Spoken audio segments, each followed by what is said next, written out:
আমাদের দেশ সম্পর্কে সবসময় একটি অভিযোগ ওঠে, সেটি হচ্ছে যে আমাদের দেশে দুর্নীতি ছেয়ে গেছে, চারিদিকে দুর্নীতি হচ্ছে। এই অভিযোগটি কিছুদিন আগে কিছুটা স্তমিত হয়ে গেলেও বর্তমান সময়ে বেশ কিছু কারণে এটি আবার সামনে আসছে। কয়েকদিন আগে আমরা দেখলাম পত্রপত্রিকায় যে প্রাথমিক সহকারী শিক্ষক নিয়োগে ব্যাপকভাবে প্রশ্নপত্র ফাঁস এবং প্রশ্নপত্র ফাঁসের অভিযোগে অনেককে গ্রেপ্তার করা হলো।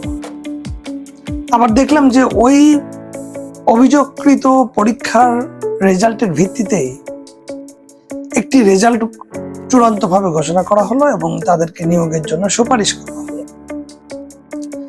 কিন্তু সুযোগ ছিল, যেহেতু প্রশ্নপত্র ফাঁসের অভিযোগ রয়েছে বা অভিযোগ উঠেছে, অথবা প্রশ্নপত্র জালিয়াতি চক্রের অভিযোগ রয়েছে, অথবা নিয়োগ বাণিজ্য সিন্ডিকেটের বিষয়ে অভিযোগ উঠেছে, সেহেতু নিয়োগটিকে একটু স্থিমিত করে, একটু ধীর গতি সম্পন্ন করে, যথাযথ তদন্ত করে এই বিষয়টি সামনে নিয়ে আসার সুযোগ ছিল।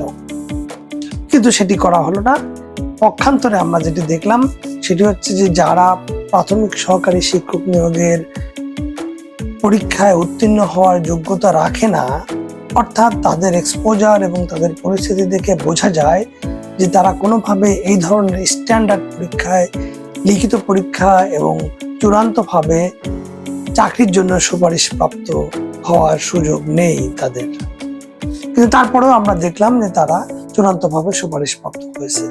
তাহলে এই যে অভিযোগ আসলো, পত্রপত্রিকার মাধ্যমে আমরা দেখলাম অসংখ্য ব্যক্তিকে গ্রেপ্তার করা হলো, কিন্তু কোনো ব্যবস্থা গ্রহণ না করেই চাকরিতে তাদেরকে সুপারিশ করা হলো, এই বিষয়টি একটি বড় প্রশ্ন তৈরি করে। দ্বিতীয়ত আমি আরেকটি কথা আজকে বলতে চাই, সেটি হচ্ছে যে একজন প্রভাবশালী সাবেক পুলিশ কমিশনার বিষয়ে আমাদের সামনে, অর্থাৎ গণমাধ্যম এবং সামাজিক যোগাযোগ মাধ্যমের বদৌলতে তিনি তার আয় বহির্ভূত সম্পত্তি অর্জন করেছেন, এরকম একটি অভিযোগ উঠেছে। অভিযোগটি তদন্ত কার্যক্রম শুরু হয়েছে। আমরা যতদূর জানি দুদক এই বিষয়ে ব্যবস্থা গ্রহণ করার জন্য সামনে এগিয়ে যাচ্ছে। ইতিমধ্যেই অতি সম্প্রতি আরো একটি নিউজ দেখলাম যে এই সাবেক পুলিশ কমিশনার বেনজির আহমেদ সাহেবের তার এই সম্পত্তিকে ক্রোক করার নির্দেশনা দেওয়া হয়েছে। অর্থাৎ এই বিষয়ে এখন তদন্ত চলবে এবং চূড়ান্তভাবে তদন্ত হয়ে একটি রেজাল্ট আসবে। কিন্তু আমার প্রশ্ন হচ্ছে যে ইনি যখন প্রভাবশালী অফিসার ছিলেন, ইনি যখন ব্যাপকভাবে একটি রাষ্ট্রকে সার্ভিস দিয়ে যাচ্ছিলেন, তখন কেন তার বিরুদ্ধে অভিযোগ ওঠেনি? কারণ তিনি প্রভাবশালী ছিলেন। বর্তমান সমাজেও, আমাদের এই বর্তমান রাষ্ট্র ব্যবস্থাতেও অনেক প্রভাবশালী আমলা রয়েছে, অনেক কর্মকর্তা রয়েছে, অনেকেই রয়েছেন যাদের বিরুদ্ধে অভিযোগ ওঠে নাই, কিন্তু সুস্পষ্টভাবে তদন্ত করতে গেলে, অথবা যাদের বিরুদ্ধে ছোটখাটো কোনো অভিযোগও উঠেছে, যদি তদন্ত করতে যাওয়া যায়, তাহলে আমরা দেখব যে অনেক তথ্যই সঠিক হিসেবে আমাদের সামনে আসবে। তাহলে আমি বিনীতভাবে অনুরোধ জানাবো সংশ্লিষ্ট কর্তৃপক্ষকে, কোনো অভিযোগ আসলে, কোনো বিষয়ে প্রশ্ন উঠলে সেটি যথাযথ সুরাহা না করা পর্যন্ত আপনারা সেই কাজটিকে স্টপ রাখুন এবং সেটিকে যথাযথভাবে সুরাহা করুন। তাহলে আমাদের এই সমাজ ব্যবস্থা এবং আমাদের এই রাষ্ট্র ব্যবস্থা করাপ্টেড হিসেবে বিবেচিত হবে না। সাধারণ মানুষের পারসেপশন আমাদের রাষ্ট্র সম্পর্কে ধীরে ধীরে ভালো হতে থাকবে। তাহলে আমরা খারাপ জিনিস দেখব না। একজন দায়িত্বপ্রাপ্ত এবং একজন কন্টিনিউয়াস সার্ভিস হোল্ডার, তার বিরুদ্ধে অভিযোগ উঠলে সেটি তদন্ত করা যাবে না এমনটি তো নয়।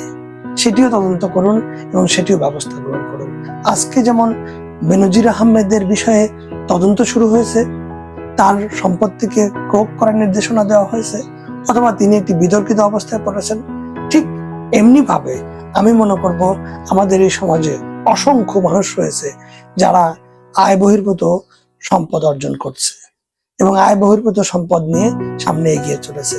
আমি মনে করব যে যদি কোনো অভিযোগ পাওয়া যায়, যদি কোনো অভিযোগ থাকে, যদি কোনো তদন্ত টিম থাকে, যে অভিযোগ আসার আগেই এগুলোকে যথাযথভাবে বিবেচনা করা, এমনকি যেভাবে হলফনামা দেওয়ার কথা, যেভাবে অডিট হওয়ার কথা, সেটি যদি যথাযথভাবে হয়, তাহলে আমাদের রাষ্ট্র ব্যবস্থা আমাদের এই সমাজ ব্যবস্থা সুন্দরভাবে সুশৃঙ্খলভাবে সামনে এগিয়ে যেতে পারবে।